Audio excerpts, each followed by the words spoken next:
구글이 한국에선 실패라고. 그게 무슨 말도 안 되는 소리예요. 실리콘밸리의 한 회의실에서 구글의 고위 임원이 분노에 찬 목소리로 외치고 있습니다. 그의 손에는 한국 시장 점유율 보고서가 들려 있는데요. 대체 무슨 일이 있었길래 세계 최고의 IT 기업 임원이 이렇게 흥분한 걸까요? 오늘의 사연 시작합니다. 잠깐만요.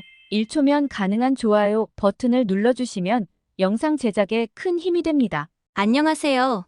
저는 구글 본사에서 앱 개발자로 일하고 있는 브룩이에요. 25살의 평범한 직장인이죠. 평소엔 조용하고 꼼꼼한 성격이라 눈에 띄는 걸 좋아하지 않아요. 구글에 입사한 지 3년째 되던 해, 회사에서 특별한 일을 맡게 됐어요. 한국 시장을 분석하고 구글의 점유율을 높일 방법을 찾는 거였죠. 처음엔 그저 평범한 프로젝트라고 생각했어요. 솔직히 말하면 전 한국에 대해 K-팝과 김치 정도밖에 몰랐어요. 그런데 왜 구글 같은 큰 회사가 이 작은 나라에 그렇게 관심을 가질까요? 게다가 저보고 직접 한국에 가서 조사하라니 정말 이해가 안 갔어요. 부사장님이 저를 불러 이 프로젝트의 중요성을 설명했어요. 한국 시장이 우리에게 얼마나 중요한지, 그리고 제가 왜 이 일에 적합한지를 말씀해 주셨죠. 처음엔 망설였지만 결국 도전해보기로 했어요. 그날 밤 한국에 대해 이것저것 찾아봤어요. 삼성, LG 같은 큰 기업들이 있다는 건 알고 있었지만 구글이 이렇게까지 신경 쓸 정도일 줄은 몰랐거든요. 그러다 우연히 네이버라는 회사에 대해 알게 됐어요. 네이버가 구글보다 점유율이 높다는 사실에 깜짝 놀랐죠. 세계 최고의 검색 엔진인 구글이 한국에서는 2등이라니. 다음 날 회사에서 동료들에게 네이버에 대해 물어봤지만 아무도 잘 모르더라고요. 그때 이 프로젝트의 중요성을 실감했어요. 이건 정말 중요한 일이구나. 내가 꼭 해내야 해. 한국행 비행기 표를 예매하고 짐을 싸는 동안 이런저런 생각이 들었어요. 한국은 어떤 나라일까? 왜 구글이 이기지 못하는 걸까? 그리고 가장 중요한 건 내가 이 일을 잘 해낼 수 있을까였죠. 비행기에 오르면서 스스로에게 다짐했어요. 이건 그냥 출장이 아니야. 큰 기회일지도 몰라. 인천공항에 도착했을 때 저는 그저 평범한 동아시아 국가의 공항을 기대했어요. 하지만 제 눈앞에 펼쳐진 광경은 충격 그 자체였죠. 초고속 와이파이, 자동 입국 심사대, 그리고 곳곳에 있는 첨단 로봇들. 마치 미래에 온 것 같았어요. 특히 안내 로봇이 실시간으로 일기예보와 교통 상황을 정확하게 알려주는 걸 보고 정말 놀랐어요. 로봇이 지역별 날씨는 물론 미세먼지 정보까지 상세히 알려주고 심지어 지하철 실시간 운행 정보와 버스 도착 시간까지 안내해주는 걸 보고 입이 떡 벌어졌죠. 이런 수준의 서비스를 본 적이 없었거든요. 호텔에 도착해서 배가 고파 근처 맛집을 찾아보려고 했는데 구글 맵이 제대로 작동하지 않는 거예요. 그때 옆방의 한국인 여행객이 네이버 지도를 추천해줬어요. 호기심에 사용해봤는데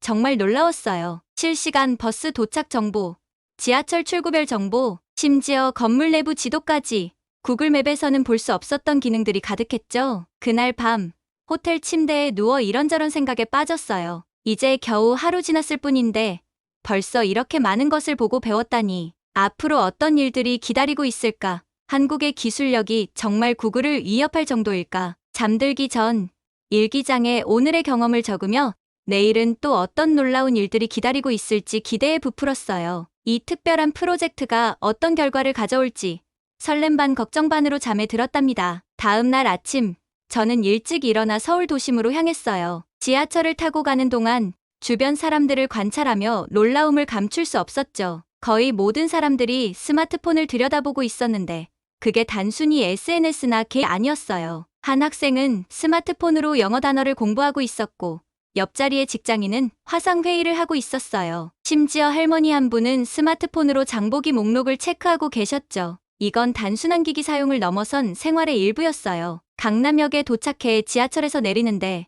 또 한 번 놀랐어요. 역 안내 시스템이 너무나 정확하고 편리한 거예요. 실시간으로 열차 위치를 알려주는 건 물론이고 각 출구별로 주변 정보까지 상세히 안내해 주더라고요. 거리를 걷다 우연히 들른 카페에서는 또 다른 충격이 기다리고 있었어요. 주문을 위해 줄을 서는데 앞 사람들이 모두 스마트폰으로 결제하는 걸 봤어요. 현금이나 카드를 꺼내는 사람이 한 명도 없었죠. 저기 실례합니다. 여기서는 현금으로 결제할 수 없나요? 제 질문에 직원은 약간 당황한 표정을 지으며 대답했어요. 물론 가능해요. 하지만 대부분의 손님들은 간편 결제 앱을 사용하세요. 더 빠르고 편리하거든요. 결제 앱이요? 저는 호기심에 옆 사람에게 어떤 앱을 쓰는지 물어봤어요. 그분은 카카오페이라는 걸 사용한다고 하더라고요. 구글페이도 아니고 애플페이도 아닌 한국 자체 결제 시스템이었어요. 카페에 앉아 커피를 마시며 주변을 둘러보니 모든 게 새롭게 보이기 시작했어요. 사람들은 스마트폰으로 음식을 주문하고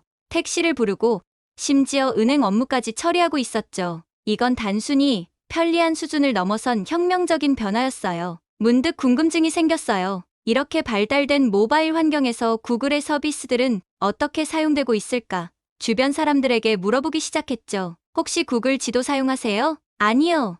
저는 네이버 지도요. 더 정확하고 편리해서요. 구글 번역기는요? 전 파파고를 써요. 한국어 번역이 더 자연스러워요. 그럼 유튜브는 많이 보시나요? 네, 유튜브는 자주 봐요. 하지만 검색은 네이버에서 해요. 이런 대화를 나누면서 제 머릿속에 큰 물음표가 생겼어요. 구글은 세계 최고의 IT 기업인데 왜 한국에서는 이렇게 고전하고 있는 걸까? 그날 저녁, 호텔로 돌아와 노트북을 펴고 한국의 IT 기업들에 대해 자세히 조사해보기 시작했어요. 네이버, 카카오, 삼성, LG, 이 기업들의 역사와 기술력을 알아갈수록 제 눈은 점점 더 커져갔죠. 특히 네이버의 성장 과정에 주목했어요. 어떻게 이 회사가 구글을 제치고 한국 최고의 검색 엔진이 될 수 있었을까? 그 비결을 찾아내는 게 제 임무였으니까요. 밤늦도록 자료를 찾아보다 문득 시계를 보니 새벽 2시였어요. 하루 종일 본 것들과 배운 것들이 머릿속에서 빙글빙글 돌아가고 있었죠. 구글에서 일하면서 늘 우리가 최고라고 생각했는데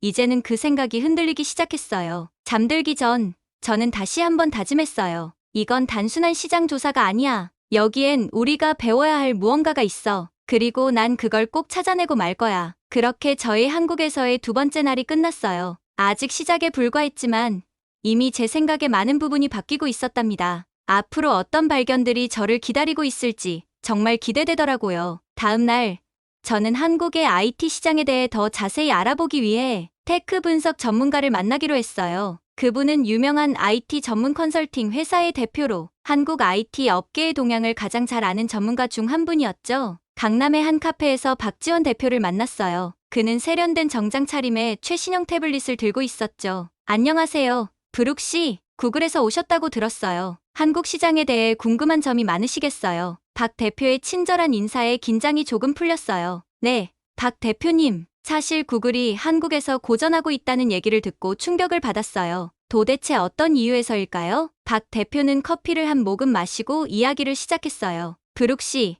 한국의 IT 시장은 매우 독특합니다. 네이버와 카카오라는 두 거인이 시장을 장악하고 있죠. 네이버는 검색과 다양한 콘텐츠 플랫폼으로, 카카오는 메신저, 카카오톡을 기반으로 한 소셜미디어와 모빌리티 서비스로 사용자들의 마음을 사로잡았어요. 저는 고개를 끄덕이며 들었어요. 실제로 지난 이틀간 한국에 머물면서 네이버와 카카오의 존재감을 실감했거든요. 그렇다면 대표님, 구글은 왜 이 두 기업을 이기지 못하는 걸까요? 여러 이유가 있습니다. 먼저, 네이버와 카카오는 한국 사용자들의 니즈를 정확히 파악하고 그에 맞는 서비스를 제공해왔어요. 예를 들어, 네이버의 지신 서비스는 한국인들의 정보 공유 욕구를 충족시켰죠. 카카오톡은 한국인들의 커뮤니케이션 패턴을 정확히 반영했고요. 박 대표의 설명을 들으며 제가 본 한국인들의 모습이 떠올랐어요. 지하철에서 카카오톡으로 대화하는 사람들, 네이버 지도로 길을 찾는 사람들, 게다가 박 대표가 계속 말했어요. 한국 정부의 규제도 중요한 요인입니다. 플랫폼 공정경쟁 촉진법이 추진되고 있어요. 이 법은 플랫폼 기업들의 독과점을 규제하려는 목적인데 구글과 같은 글로벌 기업에게는 더 큰 부담이 될 수 있죠. 아, 그렇군요. 한국에서는 정부의 규제도 신경 써야 하는군요. 맞아요. 그리고 더 중요한 문제가 있어요. 바로 통신망 사용료 문제죠. 네이버와 카카오는 매년 큰 금액의 통신망 사용료를 내고 있어요. 하지만 구글은 한국에서 가장 많은 트래픽을 발생시키면서도 이 비용을 내지 않고 있죠. 이로 인해 국내 기업들은 역차별을 받고 있다고 불만을 제기하고 있어요. 이 말을 듣고 저는 깜짝 놀랐어요. 구글이 이런 문제로 비판을 받고 있다니 몰랐거든요. 그렇다면 구글은 한국에서 아무것도 할 수 없는 건가요? 박 대표는 고개를 저었어요. 그렇지는 않습니다. 구글은 여전히 유튜브를 통해 상당한 수익을 올리고 있어요. 검색 시장에서는 2위지만 동영상 플랫폼에서는 압도적인 1위죠. 하지만 앞으로 더 성장하려면 한국 시장의 특성을 이해하고 현지화 전략을 강화해야 할 거예요. 대화를 나누면서 저는 구글이 한국에서 직면한 어려움의 복잡성을 이해하기 시작했어요. 단순히 기술력의 문제가 아니라 문화적 이해와 정부 정책, 그리고 기업의 사회적 책임까지 고려해야 한다는 걸 깨달았죠. 대표님, 마지막으로 한 가지만 더 여쭤볼게요. 구글이 한국에서 성공하려면 어떻게 해야 할까요? 박 대표는 잠시 생각에 잠기더니 말했어요. 브룩 씨, 중요한 건 이해와 적응입니다. 한국의 문화와 사용자들의 니즈를 깊이 이해하고 그에 맞는 서비스를 제공해야 해요. 그리고 한국의 법과 제도를 존중하면서 국내 기업들과 상생할 수 있는 방안을 모색해야 합니다. 구글의 글로벌한 강점을 살리면서도 한국 시장에 맞는 현지화 전략이 필요한 거죠. 박 대표와의 대화를 마치고 나오면서 저는 많은 생각에 잠겼어요. 구글이 세계 최고의 IT 기업이라고 자부해왔지만 한국에서는 새로운 도전에 직면해 있다는 걸 실감했죠. 이건 단순한 경쟁이 아니라 문화와 제도,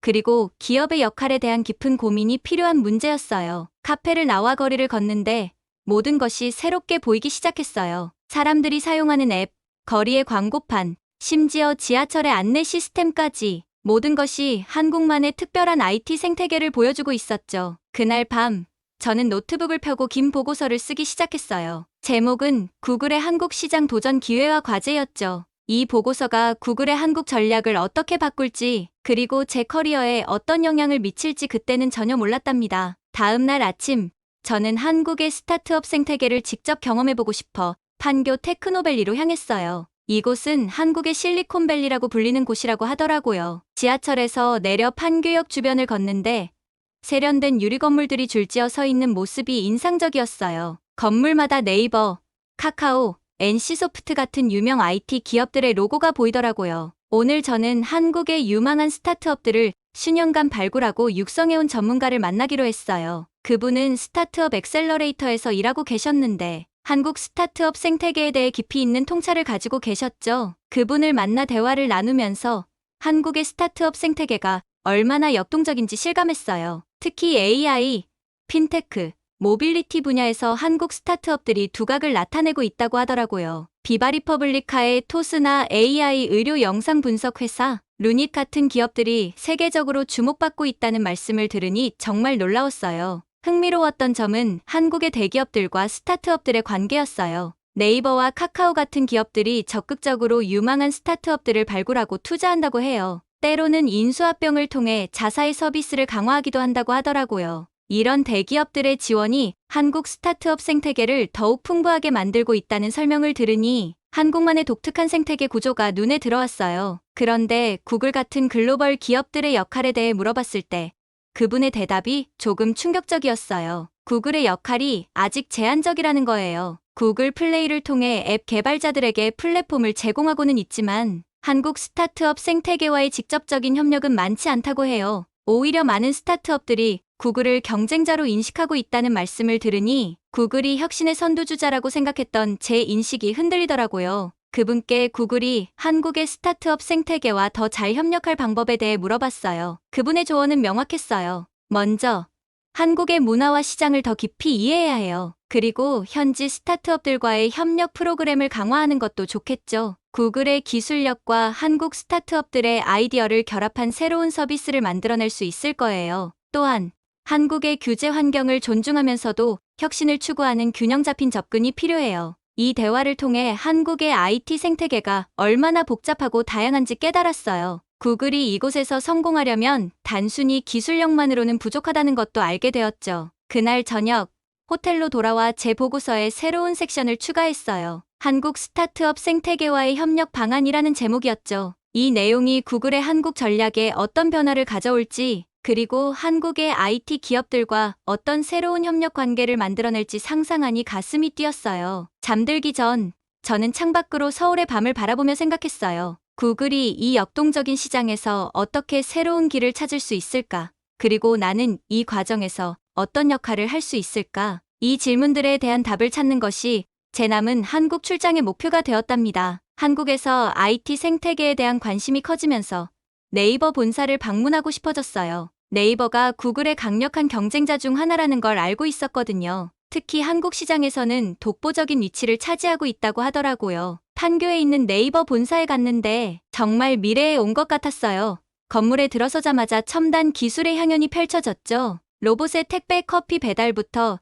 그림 그리기까지 곳곳에 있는 디지털 스크린들과 최첨단 시스템들을 보니 네이버의 기술력이 실감 나더라고요. 네이버의 한 팀장님과 이야기를 나눌 기회가 있었는데 그분 말씀이 정말 인상적이었어요. 우리는 단순한 검색 엔진이 아니에요. 다양한 플랫폼으로 기술을 개발하고 검색부터 쇼핑, 금융, AI까지 다방면으로 서비스를 제공하고 있죠. 특히 한국 사용자들의 일상에 꼭 맞는 서비스를 만드는 게 우리의 핵심이에요. 이 말을 듣고 구글과 네이버의 차이점이 확 와닿았어요. 구글은 전 세계를 대상으로 하는 서비스를 만든다면 네이버는 한국인의 일상에 딱 맞춘 서비스를 제공하고 있었던 거예요. 네이버의 여러 서비스를 직접 써보면서 정말 감탄했어요. 네이버 쇼핑과 네이버 페이가 얼마나 잘 연동되는지, 네이버 지도가 얼마나 정확한지 보고 놀랐죠. 네이버 클라우드와 AI 기술도 구글 못지않아 보이더라고요. 궁금해서 여쭤봤어요. 어떻게 이렇게 다양한 서비스를 다 잘할 수 있는 거예요?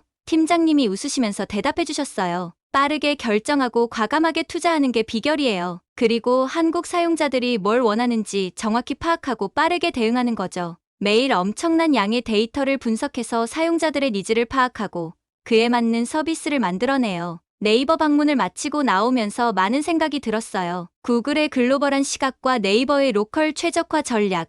이 둘을 어떻게 잘 섞을 수 있을까? 우리 구글은 이런 경쟁 속에서 어떻게 해야 할까? 그날 밤, 호텔 방에서 구글 본사 담당자에게 긴 이메일을 썼어요. 한국에서 보고 느낀 점들, 그리고 구글이 앞으로 어떻게 나아가야 할지에 대한 제 생각을 담았죠. 우리도 각 지역의 문화와 필요를 깊이 이해하고 그에 맞는 유연한 전략을 세워야 해요. 네이버의 사례가 우리에게 중요한 교훈을 주고 있어요. 이메일을 보내고 창밖을 바라봤는데 서울의 밤이 정말 아름답더라고요. 반짝이는 도시가 한국의 IT 산업처럼 눈부셨어요. 이번 여행이 저한테 그리고 구글에 어떤 변화를 가져올지 정말 기대돼요. 한국에서의 시간이 얼마 안 남았지만 이게 끝이 아니라 새로운 시작이란 느낌이 들었어요. 한국에서의 마지막 날, 저는 한국 구글 본사의 박민주 씨와 만났어요. 민주 씨는 제가 출장 동안 연락했던 담당자였는데 오늘 하루 서울 시내를 함께 돌아다니며 이것저것 알려주기로 했죠. 아침 일찍 호텔 로비에서 만난 민주 씨는 반갑게 인사를 건넸어요. 안녕하세요,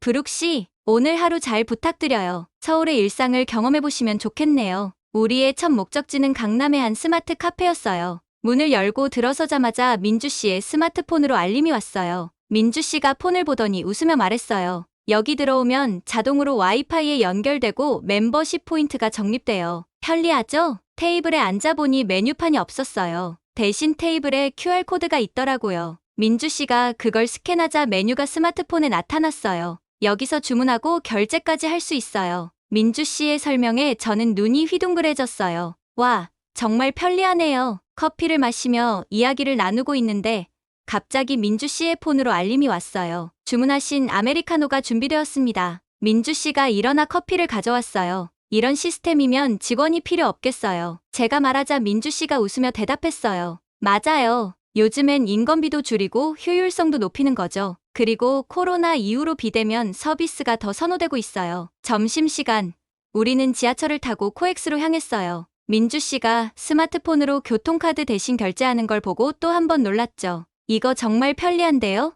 우리도 이런 거 있으면 좋겠어요. 제가 말하자 민주 씨가 대답했어요. 맞아요. 한국은 모바일 결제 시스템이 정말 잘 되어 있어요. 심지어 시장에서도 카드나 현금 대신 휴대폰으로 결제하는 경우가 많아요. 지하철 안에서도 와이파이가 끊기지 않아 사람들이 영화를 보고 게임을 즐기더라고요. 와, 지하철에서 이렇게 인터넷이 잘 되다니. 제가 감탄하자 민주 씨가 말했어요. 한국은 인터넷 속도가 세계에서 제일 빠르거든요. 어디서나 끊김없이 사용할 수 있어요. 심지어 산 정상에서도 됩니다. 코엑스에 도착해서 점심을 먹으러 식당에 갔는데 여기서도 QR코드로 주문하더라고요. 여기선 정말 모든 게 스마트폰으로 해결되나 봐요? 제가 물었죠. 민주 씨는 고개를 끄덕이며 네. 그래서 외국인들이 처음엔 좀 어려워하시더라고요. 하지만 익숙해지면 정말 편리해요. 심지어 일부 식당에서는 로봇이 서빙을 하기도 해요. 라고 답했어요. 식사 후 쇼핑몰을 구경하는데 한 의류 매장에서 정말 놀라운 걸 봤어요. 가상 피팅룸이었죠. 옷을 실제로 입어보지 않고도 내 모습에 옷을 입혀볼 수 있더라고요. 이거 정말 대단해요. 시간도 절약되고 좋네요. 제가 말하자 민주 씨가 대답했어요. 맞아요. 요즘엔 이런 기술 덕분에 온라인 쇼핑도 더 편리해졌어요. 심지어 일부 브랜드는 AR 기술을 이용해 집에서도 가상 피팅을 할 수 있게 해줘요. 저녁이 되자 민주 씨가 카카오 택시 앱으로 차를 불렀어요. 버튼 몇 번 누르니까 바로 차가 오더라고요. 우버랑 비슷한가 보네요? 제가 물었어요. 네.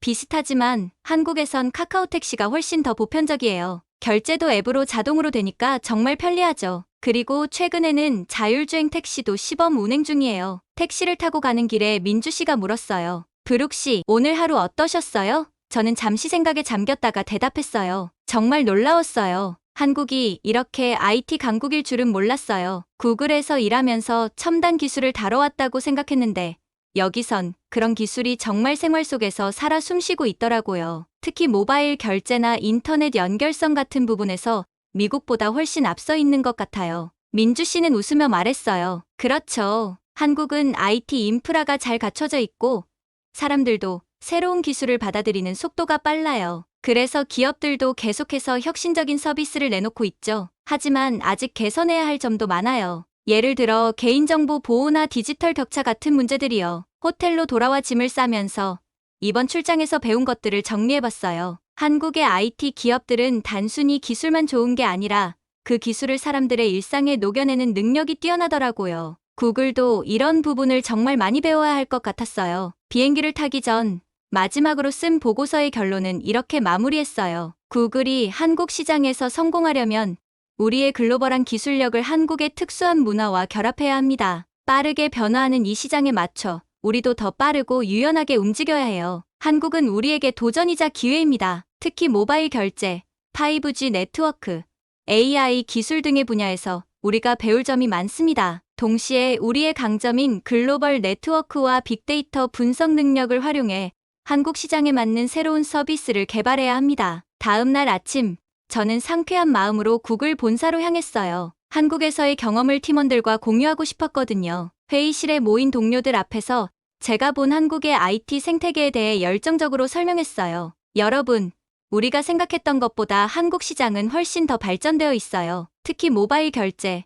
5G 네트워크, AI 기술 분야에서 우리가 배울 점이 정말 많아요. 제 발표를 들은 팀장님이 물었어요. 그럼 우리는 어떤 전략을 세워야 할까요? 저는 잠시 생각하다 대답했어요. 우리의 글로벌 기술력을 한국의 특수한 문화와 결합해야 해요. 예를 들어, 한국의 빠른 배달 문화를 고려해 우리의 지도 서비스를 개선하는 거죠. 또, 한국의 선진화된 모바일 결제 시스템을 우리 서비스에 통합하는 것도 좋을 것 같아요. 팀원들이 고개를 끄덕이며 동의했고, 우리는 즉시 한국 시장 특화 프로젝트를 시작하기로 결정했어요. 이 프로젝트를 통해 우리는 한국의 IT 기업들과 협력하고 현지화된 서비스를 개발하기로 했죠. 회의가 끝나고 사무실을 나오면서 저는 가슴이 벅차올랐어요. 한국에서의 경험이 이렇게 빠르게 실제 프로젝트로 이어질 줄은 몰랐거든요. 이제 정말 새로운 도전이 시작된 것 같아요. 한국의 IT 생태계에서 배운 교훈을 구글에 적용하고 구글이 한국 시장에서 더 큰 성공을 거둘 수 있도록 최선을 다할 생각입니다. 오늘 사연은 여기까지입니다. 구글 직원 부르게 한국 IT 체험기 어떠셨나요? 처음에는 한국 시장을 단순히 분석하러 왔던 그녀가 한국의 놀라운 IT 생태계와 기술력에 완전히 매료되는 과정이 정말 흥미로웠습니다. 한국의 빠른 인터넷 속도, 편리한 모바일 결제 시스템, 그리고 일상에 깊이 스며든 첨단 기술이 세계적으로 인정받고 있다는 사실에 자부심을 느낄 수 있었습니다. 특히 네이버와 카카오 같은 한국 IT 기업들이 구글과 같은 글로벌 기업과 당당히 경쟁하고 있다는 점이 인상적이었습니다. 한국의 IT 기술이 단순히 편리함을 넘어 사람들의 일상을 더 풍요롭게 만들고 있다는 점을 다시 한번 확인할 수 있었습니다. 구글조차 배우고 싶어하는 한국의 IT 환경, 정말 자랑스럽지 않나요? 여러분은 한국의 IT 기술과 서비스에 대해 어떻게 생각하시나요? 앞으로 한국의 IT 산업이 어떻게 발전하면 좋을지, 그리고 글로벌 시장에서 어떤 역할을 해야 할지 여러분의 의견을 댓글로 남겨주세요. 감동 뭉클에서는 여러분의 소중한 마음을 모아 사연 주인공들에게 전해드리고 있습니다. 여러분 주변에 감동적이거나 재미있는 실제 사연들을 제보받고 있으니 언제든 저희 공식 메일로 제보해주세요. 여러분이 보내주신 사연이 다음 영상의 주인공이 될 수 있습니다. 오늘 들려드린 사연이 마음에 드셨다면 구독과 좋아요 눌러주시고 주변 분들과도 공유해주세요. 여러분의 작은 관심과 응원이 더욱 좋은 콘텐츠를 만드는데 큰 힘이 됩니다. 이상 감동 뭉클이었습니다. 끝까지 시청해주셔서 감사합니다. 다음에 더 감동적인 사연으로 찾아뵙겠습니다.